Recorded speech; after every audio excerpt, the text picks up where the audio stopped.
சென்னை துறைமுகம் சட்டமன்ற தொகுதியில் தமிழக வெற்றிக் கழகம் சார்பில் போட்டியிடும் சினோரா BS அசோக் துறைமுகம் தொகுதிக்குட்பட்ட பகுதிகளில் தீவிர வாக்கு சேகரிப்பில் ஈடுபட்டார். அப்போது வழி நெடுகிலும் மலர் தூவியும் சால்வை மற்றும் மாலை அணிவித்தும் ஆரத்தி எடுத்தும் பொதுமக்கள் அவருக்கு உற்சாக வரவேற்பளித்தனர். இதைத் தொடர்ந்து மக்களிடம் பேசிய அவர் மாற்றத்திற்கான தலைவர் வந்திருக்கிறார் என்றும் ஆகையால் விசில் சின்னத்திற்கு வாக்கு செலுத்தும்படியும் கேட்டுக்கொண்டார்.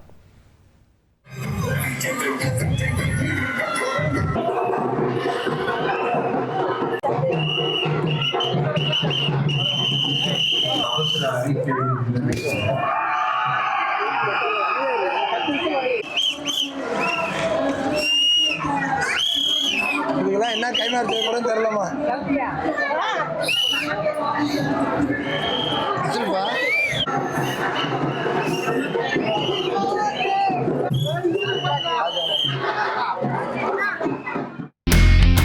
இனி செல்லும் இடமெல்லாம் செய்தி. தந்தை டிவியின் வாட்ஸ்அப் சேனலை ஃபாலோ பண்ணினா செல்ல இருக்கும் இடமெல்லாம் செய்தி. இதோ QR கோட் இப்பவே ஸ்கேன் பண்ணுங்க, ஃபாலோ பண்ணுங்க.